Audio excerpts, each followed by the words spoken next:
Hello everyone, स्वागत छ तपाईहरुलाई रोहित ट्रेडिङ नेपाल युट्युब च्यानलमा। साथीहरु, नेपाली शेयर मार्केटमा धेरै साथीहरुले राम्रो खालको सेक्टरहरु खोज्नुहुन्छ, तर सही तरिकाले राम्रो खालको सेक्टर कसरी छान्ने र हामीले सही तरिकाले राम्रो खालको सेक्टर छानेर चाहिँ लङ टर्म इन्भेस्ट गरेर कसरी प्रफिट कमाउने भन्ने विविध विषय मैले एउटा छोटो मिठो जानकारीमूलक भिडियो लिएर आएको छु। भिडियोलाई कस्तो लाग्छ लाइक, कमेन्ट, सब्स्क्राइब गर्नुहोला। साथीहरु, शेयर मार्केटमा लङ टर्म इन्भेस्ट गर्दाखेरि हामीले कस्तो कस्तो खालको सेक्टर छानेर चाहिँ हामीले लङ टर्म इन्भेस्ट गरेर छोटो समयमा र सर्ट टर्मको लागि लङ टर्मको लागि तपाईहरुले लङ टर्म इन्भेस्ट गरेर चाहिँ कसरी पैसा कमाउन सक्नुहुन्छ र राम्रो खालको सेक्टर हामीले कसरी छान्ने, सही तरिकाले कुन कुन सेक्टर छान्ने र तपाईहरुले लङ टर्म इन्भेस्ट गर्दाखेरि चाहिँ के कुरा सेक्टरको के कुरा हेरेर चाहिँ हामीले राम्रो खालको शेयर बाइ गर्नुपर्छ भन्ने विविध विषयमा तपाईहरुलाई एउटा छोटो मिठो जानकारीमूलक भिडियो लिएर आएको छु। दर्शक महानुभावहरु, धेरै लगानीकर्ताले एउटा गल्ती गर्छन्, राम्रो खालको कम्पनी खोज्छन् तर सही सेक्टर चाहिँ छान्दैनन्। यदि तपाईहरुले पनि राम्रो खालको सेक्टर खोज्नु भएको छ भने अपेक्षा रिटर्न दिन सक्दिन, तर सही तरिकाले छान्नु भयो भने तपाईहरुले साधारण कम्पनीले तपाईलाई पनि धेरै गुना रिटर्न दिन सक्छ।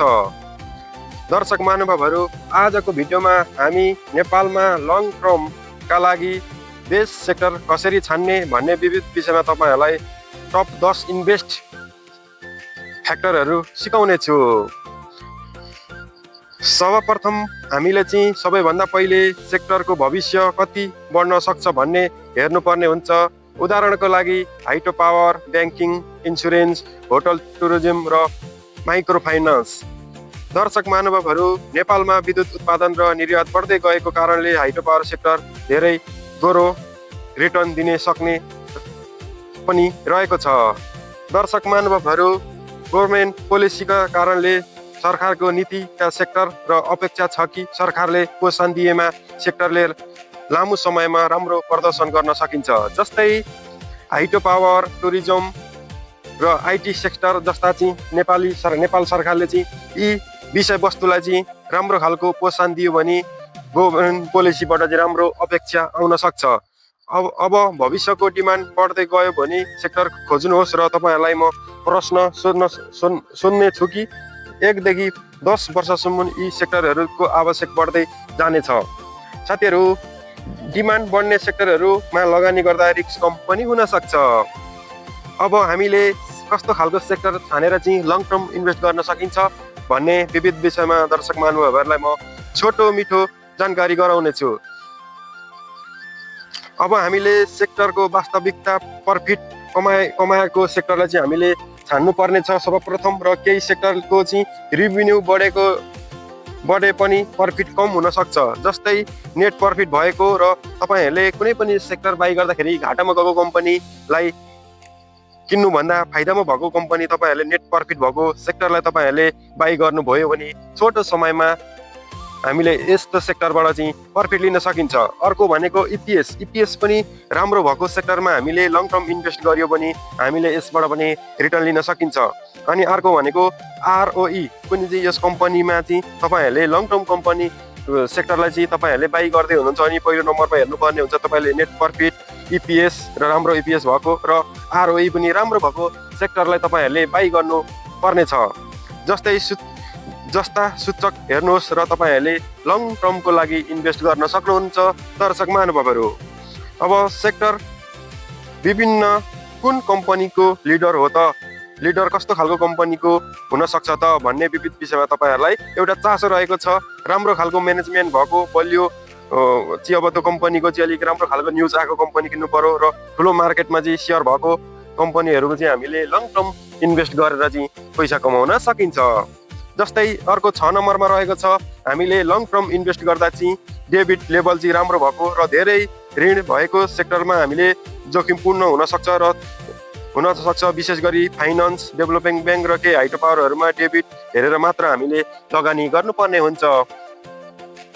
अब हामीले अर्को एउटा 7 नम्बरमा रहेको छ, लङ टर्म इन्भेस्ट गर्दाखेरि चाहिँ हेर्नुपर्ने भनेको डेबिट हिस्टोरी।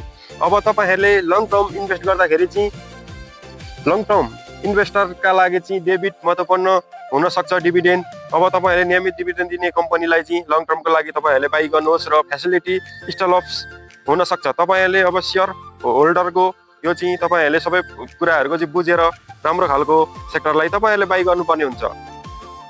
अर्को भनेको हामीले अर्थतन्त्र राम्रो हुँदा पनि सेक्टरमा फाइदा हुन जान्छ। तर उदाहरणको लागि ब्याङ्किङ होटल र माइक्रो फाइनेन्स जस्ता चाहिँ सेक्टरमा चाहिँ अर्थतन्त्र राम्रो भयो भने हामीले यसबाट पनि लङ टर्मको लागि चाहिँ यी कम्पनीहरूको यी कुराहरू हेरेर हामीले बाई गर्नुपर्ने हुन्छ। 9 नम्बरमा रहेको छ भविष्यमा विस्तार गर्ने सक्ने सेक्टर खोज्नुहोस्। जस्तै नेपालमा चाहिँ हाइड्रोपावर र डिजिटल ब्याङ्किङ, टुरिज्म र आइटी सर्भिसहरू जस्तै ठुलो अवसर भएको क्षेत्र हुन सक्छ। साथीहरू, अब अन्तिममा तपाईँहरूलाई कस्तो खालको सेक्टरको महत्त्वपूर्ण हुन्छ भन्दाखेरि राम्रो सेक्टर भए पनि धेरै महँगो मूल्यको किन्नु हुँदैन हामीले, र पी रेटिङ चाहिँ र पिबी रेटिङ र बुक भ्यालु राम्रो भएको सेक्टरहरू हेर्नुपर्ने हुन्छ। जस्तै मूल्यमा राम्रो सेक्टर किन्न सक्यो भने रिटर्न धेरै आउन सक्छ। जस्तै हामीले 2026 का लागि चाहिँ वाचलिस्ट सेक्टरहरू कस्तो रहेको छ भन्ने पनि तपाईँहरूलाई म जानकारी दिनेछु। 2026 का लागि वाचलिस्टमा रहेका सेक्टरहरू हाइड्रोपावरमा चाहिँ डिभिडेन्ड ग्रो भइरहेको छ, र लङ टर्मको लागि चाहिँ ब्याङ्किङ र स्टक वार्निङ र डिभिडेन्ड र इकोनोमिक्स ग्रोथ र इन्सुरेन्स, र तपाईँहरूले लङ टर्मको लागि चाहिँ टुरिज्म होटलहरू पनि तपाईँहरूले लङ टर्मको लागि इन्भेस्ट गर्न सक्नुहुनेछ। अब तपाईँहरूले माइक्रो फाइनेन्समा पनि तपाईँहरूले अहिले माइक्रो फाइनेन्स भन्दा पनि चाहिँ माइक्रो फाइनेन्सको केही कुराहरू तपाईँहरूले विचार गरेर चाहिँ माइक्रो फाइनेन्समा लङ टर्मको लागि इन्भेस्ट गर्नुहोस्। अब सेक्टर राम्रो भएर मात्र सेयर नकिन्नुहोस्। तपाईँहरू हेर्नुहोस् र फाइनेन्सियल रिपोर्ट म्यानेजमेन्ट हेर्नुहोस्, र इपिएस ग्रोथ हेर्नुहोस्, डिभिडेन्ड हिस्ट्री हेर्नुहोस्, र यो मार्केटमा तपाईँहरूले बाई गर्ने सेक्टरहरूको हल्ला कस्तो चल्दैछ सबै कुराहरूको चाहिँ विचार गरेर तपाईँहरूले लङ टर्मको लागि इन्भेस्ट गर्न सक्नुहुनेछ। दर्शक महानुभावहरू, यदि तपाईँहरू लङ टर्म इन्भेस्टर हुनुहुन्छ भने कम्पनी भन्दा पनि पहिले सेक्टर छान्नुहोस्। र आज हामीले बेस्ट सेक्टर छान्ने टप फेसिलिटीहरू सिक्यौँ। यदि तपाईँहरूको विचारमा नेपालमा आगामी 5 वर्षका लागि सबैभन्दा राम्रो सेक्टर कुन हो र कमेन्टमा लेख्नुहोस्, र भिडियो मन परेमा लाइक, कमेन्ट, सब्सक्राइब गर्न सक्नुहुनेछ।